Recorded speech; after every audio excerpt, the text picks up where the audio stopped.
Good afternoon guys. Day 15 sa paggawa ng aming simpleng bahay.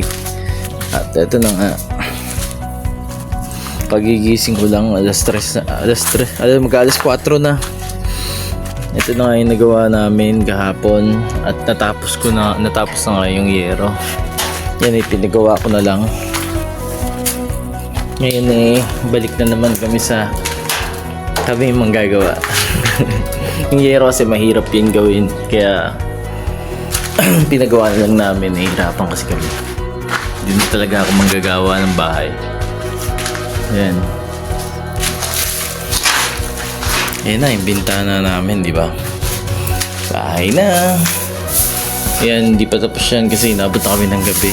Yung oras kami naghulo. Tapos ayan, ito naman susunod. Ito yung gagawin namin. Ready ka na ba, Chris? Ready ka na ba? Let's go!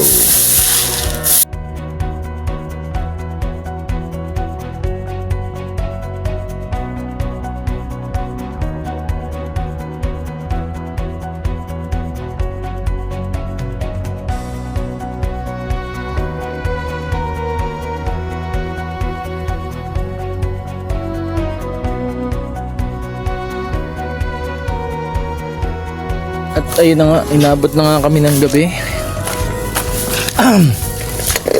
Wala pa kasi kuryente dito at nakahold pa daw ang South Fairway, kaya hindi pa kami makakabitan ng kuryente. Naantay pang umupa ang tubig. Umupa? Ay, naglilinis na si Chris. Anong oras na, Chris? Nabot na naman tayo ng gabi. Bukas ako lang magagawa kasi may pasok si Chris. At ayan, dahil nagpaplatada pa ako kanina kaya inabot kami ng gabi. Yung sobra kasi platada, third eye gamit, walang pise. Pinakortehan ko. Gusto ko sana Egyptian court eh. At ayan na nga. Ayan, may bistay na siya. Pinagbistay niya na ako para bukas dire-diretso ang tira ko niyan. Nakit ang bintana ako Hello! At ayun na nga. Dahil gabi na, uwi na kami. Ilaw. Oo nga, ito nga ilaw. Nagtitiis ka sa cellphone Ha? At ayun na nga. Uwi na kami. Dahil malamok na. Thank you for watching. God bless. Peace out. Sheesh! Sabi ka na.